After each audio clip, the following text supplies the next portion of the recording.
Hi everyone, welcome to my channel. ఈ వీడియోలో mushroom fried rice share చేస్తున్నా. But my healthy edition ఏంటంటే white రైస్తో కాదు, బ్రౌన్ రైస్తో చేస్తున్నాను.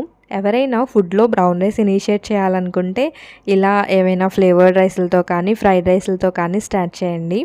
ఎందుకంటే డైరెక్ట్గా కర్రీస్తో మనం బ్రౌన్ రైస్ ఇనిషియేట్ చేస్తే స్టార్టింగ్లో అంతగా తినాలనిపించదు, కొంచెం బ్రౌన్ రైస్ చప్పగా ఉంటుంది కాబట్టి. సో ఎవరికైనా నచ్చితే ఇలా ఏవైనా ఫ్లేవర్డ్ రైస్లతో ఇనిషియేట్ చేసుకోండి. అలవాటు పడిన తర్వాత నార్మల్గా తినేయచ్చు. It is my experience. And coming to the recipe, first oil heat చేసుకొని దాంట్లో వెల్లుల్లి చిన్నగా చాప్ చేసుకుని వేసుకోవాలి. ఈ వెల్లుల్లి వల్ల ఫ్రైడ్ రైస్కి మంచి అరోమా వస్తుంది, చాలా మంచి స్మెల్ వస్తుంది అనమాట. నెక్స్ట్ ఆనియన్స్ అండ్ మిర్చిని చిన్నగా చాప్ చేసి వేసుకోవాలి. అవి ఫ్రై అయిన తర్వాత కరివేపాకు యాడ్ చేయాలి. అండ్ నెక్స్ట్ క్యాప్సికమ్ కూడా చిన్న చిన్న ముక్కలుగా కట్ చేసి వేసుకోవాలి.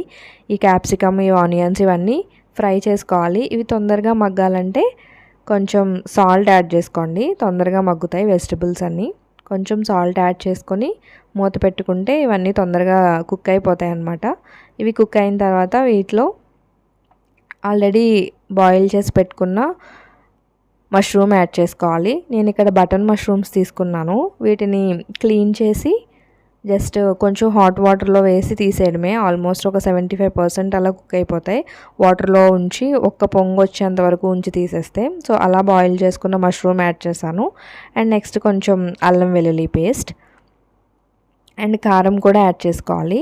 ఈ అల్లం వెల్లుల్లి పేస్ట్, కారం యాడ్ చేసిన తర్వాత ఆ రెండు పచ్చివాసన పోయేంత వరకు ఫ్రై చేసుకొని వాటర్ యాడ్ చేసుకోవాలి ఫైనల్గా. ఈ వాటర్ యాడ్ చేసుకుంటే ఆ కన్సిస్టెన్సీ వస్తుందన్నమాట. గ్రేవీ కన్సిస్టెన్సీ వస్తే మొత్తం రైస్కి అంతా పట్టి ఫ్రైడ్ రైస్ ఫ్లేవర్ చాలా బాగుంటుంది. సో ఇలా కొంచెం వాటర్ యాడ్ చేసుకుని ఆ వాటర్ దగ్గర పడిన తర్వాత అందులో ఆల్రెడీ బాయిల్ చేసి పెట్టుకున్న బ్రౌన్ రైస్ని కూడా యాడ్ చేసుకొని హై ఫ్లేమ్లో టాస్ చేసుకోవాలి. ఇలా ఒక 2 to 3 టైమ్స్ టాస్ చేసుకొని హ్యాపీగా సర్వ్ చేసుకోవచ్చు. Mushroom fried rice with brown rice ready. And నాకు ఈ స్టార్టింగ్లో ఈ మష్రూమ్ తినేటప్పుడు అసలు మష్రూమ్ తినచ్చా తినకూడదా అని చాలా పెద్ద డౌట్ ఉండేది. అండ్ ఇది వెజ్జా నాన్ వెజ్జా అని కూడా చాలా పెద్ద డౌట్ అనమాట. ఎవరైనా కూడా ఇలాంటి డౌట్స్ని క్రాస్ చేసి వచ్చుంటే కమెంట్ డౌన్. అలా తినచ్చా తినకూడదా అని చేసిన రీసెర్చ్లో ఇవి తింటే చాలా బెనిఫిట్స్ ఉన్నాయని తెలిసింది. మష్రూమ్లో ప్రోటీన్ కంటే కూడా high fibre, mineral, water contents ఎక్కువ ఉంటాయంట. అండ్ ఎస్పెషల్లీ ఏ వెజిటబుల్లోని B12 విటమిన్ మనకు అంతగా దొరకదు, ఓన్లీ ఈ మష్రూమ్లో తప్ప.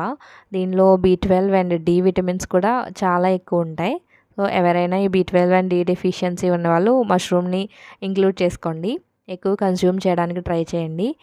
అండ్ బ్రౌన్ రైస్తో ఇంకా రెసిపీస్ కావాలంటే just comment down. Thank you so much for watching.